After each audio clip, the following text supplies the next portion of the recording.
Every major superpower in the last 3,000 years has lasted roughly 250 years. The Assyrian Empire rose, expanded, and vanished within that window. So did the Persian Empire. So did Roman Empire. So did the Arab Caliphate. So did the Ottoman Empire. So did the British Empire. Different languages, different gods, different technologies, same life cycle. Historians argue endlessly about why each empire fell. They argue about invasions. They argue about corruption. They argue about leaders, but they rarely argue about the pattern itself. The United States was founded in 1776. Add 250 years. You land on 2026. The date didn't come from astrology. It didn't come from social media. It didn't come from fear. It came from arithmetic applied to history. History does not end. It does not evolve into perfection. It cycles.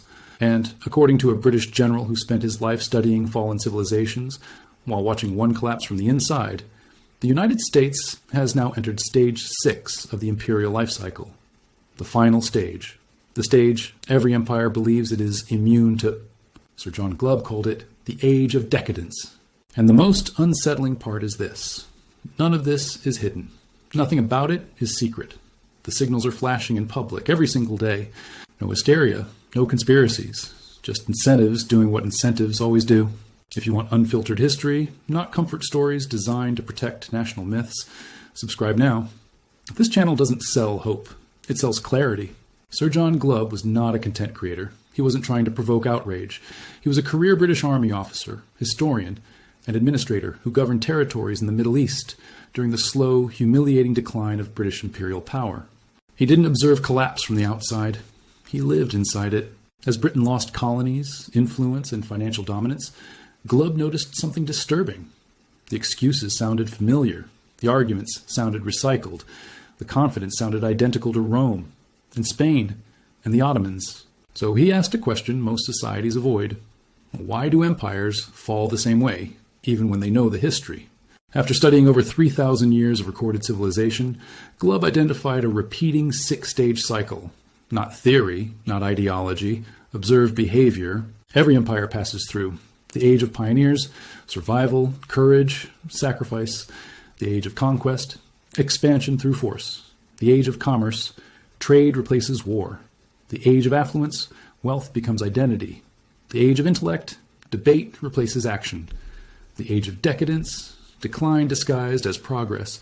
Each stage feels necessary, each feels justified, and each one sows the conditions for the next. The entire arc lasts about 250 years. Not because of fate, but because human behavior changes predictably under comfort and power. Now map this onto the United States. Pioneers, a revolution fought by farmers, merchants, and idealists. Conquest, a continental empire built in under a century. Commerce, industrial dominance, railroads, oil, manufacturing. Affluence, post-World War II, abundance unmatched in history. Intellect, universities, think tanks, policy debates, endless analysis. And now, we've entered the final room. The Age of Decadence. Glubb warned that this stage does not feel like collapse. It feels like stability, until it doesn't, and it announces itself through 7 signs. Rome did not collapse when barbarians breached its borders. It weakened long before that, when money stopped telling the truth. In the early Roman Republic, the silver denarius was trusted across the Mediterranean world. Merchants accepted it without weighing it. Soldiers trusted it. Tax collectors relied on it. Its value was clear. Its weight was honest. But empire is expensive. Armies grow, borders stretch, social expectations rise. So Roman emperors did what every late-stage empire does. They chose the painless option.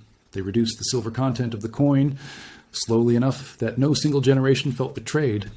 The stamp stayed the same, the denomination stayed the same, the promise stayed the same. Only the substance changed. Prices crept upward. Trust eroded quietly. Merchants adjusted without protest.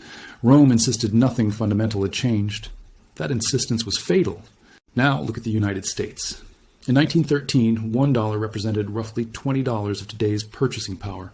After 2020, trillions of new dollars were created in a matter of months, not years, months. In 2022, inflation reached levels unseen in 4 decades. Officials called it transitory, but inflation didn't reverse. It embedded itself. Food prices reset, rent reset, insurance reset. Glubb warned that decadent empires confuse currency creation with wealth creation. When money grows faster than productivity, decay doesn't arrive explosively. It arrives invisibly. In late-stage Rome, politics became exhausting. Civic responsibility felt abstract. Governance felt distant. Participation felt pointless. So the state leaned into distraction. Gladiatorial games expanded. Public spectacles grew more extreme. Entertainment became constant. The Roman poet Juvenal captured the moment with brutal precision. The people now ask only for bread and circuses. This wasn't about fun. It was about withdrawal. Citizens stopped engaging with power and began consuming spectacle. Now look at the United States. Outrage cycles refresh hourly. Celebrity culture dominates attention. Sports, scandals, and viral conflicts consume public focus. In 2023, Americans spent tens of billions on sports betting alone. While trust in institutions fell to historic lows, attention became the real currency. Glubb warned that decadent societies replace participation with spectatorship. Citizens don't revolt, they disengage. 2 signs in. Both share a disturbing trait. They feel normal. They feel manageable. They feel temporary. And that's exactly why they work. Because once distraction and monetary decay take hold, the next phase doesn't arrive through policy. It arrives through psychology. And once a society crosses that line, history accelerates. If these are only the opening symptoms, what happens when debt, intellect, and unity begin to fail at the same time? That is why empires pass through them willingly. But once those conditions are set, the next signals accelerate the cycle. Because now the system stops adjusting economically and begins unraveling structurally. Empires rarely collapse because they lack wealth. They collapse because they spend tomorrow to preserve today. The Ottoman Empire is a textbook example. By the 18th century, Ottoman territory was vast. Its tax base was large. Its military reputation remained formidable. But expansion had slowed. When growth slows, debt replaces momentum. Ottoman rulers borrowed heavily from European banks to fund armies, bureaucracy, and court life, all justified as temporary measures. Interest payments quietly consumed revenue. New loans paid old ones. Reform was postponed. By the mid-19th century, the empire was no longer sovereign in practice. European creditors dictated financial policy through the Ottoman Public Debt Administration. The empire still existed, but control had shifted. Sir John Glubb emphasized this point. Debt is not a sign of weakness early. It becomes one when it replaces productivity. Now look at the United States. In 2000, U.S. national debt stood at roughly $5 trillion. By 2008, it passed $10 trillion. By 2020, it exceeded $23 trillion. By 2024, it crossed $34 trillion. This is not cyclical borrowing. This is structural dependency. Debt no longer funds expansion, infrastructure, or innovation at scale. It funds maintenance. Interest payments alone are now among the largest federal expenditures, rivaling defense spending without providing defense. Glubb warned that in the age of decadence, debt becomes politically untouchable. No party campaigns on repayment, no institution plans for contraction. Borrowing is framed as stability, but debt doesn't collapse systems suddenly. It locks them in place. In the late Roman Empire, something subtle but devastating occurred. Rome did not lose its thinkers. It lost its builders. Engineers became rare. Infrastructure deteriorated. Roads, aqueducts, and fortifications crumbled. Yet public debate intensified. Philosophers flourished. Rhetoric expanded. Moral arguments multiplied. The Roman writer Vegetius, writing in the late 4th century, observed that Rome's military failures were not due to lack of knowledge, but lack of discipline and execution. Rome still talked about greatness. It simply stopped maintaining it. Sir John Glubb identified this as a core feature of decadence. The age of intellect is characterized by the dominance of argument over action. Now look at the United States. Higher education enrollment is at historic highs. Yet standardized measures show declining proficiency in math, reading, and science among students. Universities produce more degrees, but fewer engineers, fewer tradespeople, fewer individuals trained to maintain complex physical systems. Public discourse grows increasingly abstract. Language is debated more than outcomes. Intentions outweigh results. Emotion replaces evidence. Glubb warned that decadent societies begin to confuse expression with achievement. Knowledge becomes symbolic. Competence becomes optional. And systems built on competence quietly begin to fail. Empires do not fall when they are attacked from outside. They fall when internal cohesion dissolves. Rome provides the clearest example. In AD 69, Rome entered the year of the 4 emperors. Within 12 months, 4 men claimed absolute power.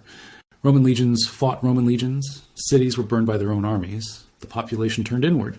Foreign enemies did not need to invade. They watched. Rome survived the year, but unity never returned.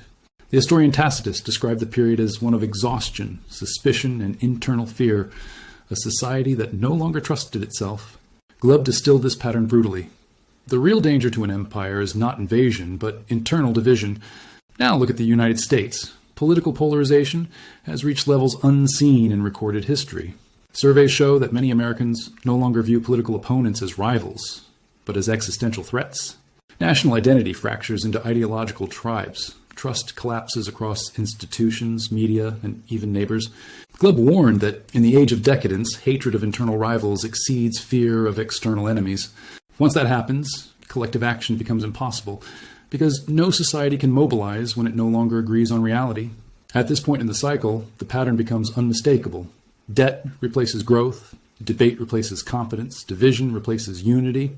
None of these trigger immediate collapse. That's the trap. They feel survivable individually, but together they create a system that cannot correct itself. Every reform attempt becomes political. Every solution threatens a constituency. Every adjustment is delayed. Sir John Glubb emphasized that stage 6 is defined not by crisis, but by paralysis. The system continues functioning, but it cannot change direction. And once that happens, only two signs remain. Both involve power, both involve force, and both determine whether decline remains slow or accelerates suddenly. If debt, intellect, and unity are already eroding, what happens when military reach exceeds economic reality, and citizens lose belief in personal agency altogether? By the time an empire reaches this point, the collapse is no longer economic. It is no longer intellectual. It is no longer political. It is existential. Sir John Glubb warned that once an empire enters the final phase of decadence, the remaining signs are not subtle. They involve power. They involve force. They involve the citizen's relationship to responsibility itself. And once these last two fail, history does not reverse. It moves on. Empires do not collapse when they lose wars. They collapse when they win too many. Victory expands commitments. Commitments strain resources. Resources thin out, quietly at first. Rome learned this late. At its peak, Rome controlled territory stretching from Britain to Mesopotamia. The borders were long, porous, and expensive to defend. Each new province required garrisons, roads, administrators, logistics. The army grew larger, not because Rome was under threat, but because Rome was everywhere. By the 3rd century, Rome was spending more defending its borders than its economy could sustain. Soldiers were still brave. Commanders were still competent. The problem was scale. Rome's military obligations exceeded its productive base. Sir John Glubb identified this as a decisive turning point. The empire becomes too vast to be defended by the wealth it produces. Now look at the United States. The U.S. maintains hundreds of overseas military installations across dozens of countries. Trillions have been spent over decades maintaining global dominance. This is not weakness, it is overreach. Military power remains overwhelming, tactically. But strategically, it depends on continuous borrowing, global financial confidence, uninterrupted supply chains. Glubb warned that decadent empires mistake presence for control. Bases on maps feel like power. Budgets tell a different story. The danger is not defeat. The danger is exhaustion. And exhaustion ends empires far more reliably than enemies ever do. This is the final sign. And it is the most misunderstood. Late-stage empires do not fall because people become lazy. They fall because incentives reshape behavior. In the final centuries of Rome, citizens increasingly relied on the state for survival. The government distributed grain. The government subsidized entertainment. The government absorbed responsibility. Work did not disappear. Purpose did. Productivity declined not because people lacked ability, but because self-reliance was no longer rewarded. Sir John Glubb observed something critical. Decadence is characterized by the belief that the state exists to provide, not to enable. Now look at the modern United States. Labor participation rates remain below historical norms. Productivity growth has slowed sharply. Entire generations increasingly depend on systems they do not control and cannot sustain. This is not a moral judgment. It is structural reality. When responsibility is outsourced, agency dissolves. And no civilization survives once its citizens no longer believe they shape their own fate. At this point, most people misunderstand Sir John Glubb. Stage 6 is not an apocalypse. It is not fire and ruins. It is completion. Empires do not vanish overnight. They transition. Wealth moves, power shifts, institutions outlive the people who built them, life continues. But under new rules, Glubb emphasized that the end of an empire is not the end of civilization. It is the end of that civilization's dominance. Rome didn't disappear, it transformed. Britain didn't vanish, it receded. The United States will not suddenly cease to exist, but dominance is not permanent. And here's the most important insight of all. The collapse was never hidden. The warnings were public. The outcome was denied because every incentive rewarded delay. No politician gains power by promising contraction. No institution survives by admitting limits. No empire votes itself smaller. So the system stretches and stretches until it breaks, or hands control elsewhere. Sir John Glubb lived in a slower world. Empires once declined over centuries. Today, systems move at digital speed. Capital flows instantly. Markets react in seconds. Narratives collapse overnight. Debt compounds faster. Information spreads faster. Trust evaporates faster. What took Rome generations can now happen within decades or less. The same cycle, compressed time. Glubb was not fatalistic. He did not believe individuals were helpless. He believed understanding cycles restores agency. Survival in stage 6 does not require panic. It requires positioning. That means owning real assets, not abstract promises, building portable skills, not fragile credentials, reducing reliance on systems that require perpetual growth, ignoring spectacle and noise designed to distract. History does not punish ignorance, it punishes denial. Those who understand the cycle early do not stop it. They adapt to it. Every empire reaches this moment. Every empire asks the same question. Too late. Will this time be different? Sir John Glubb's answer was simple. No, because the cycle is not about politics. It is about human nature under power, and human nature does not change. History is not linear. It is a wheel. The wheel is turned. The only remaining question is not whether the cycle completes. It is whether you are prepared for what comes after.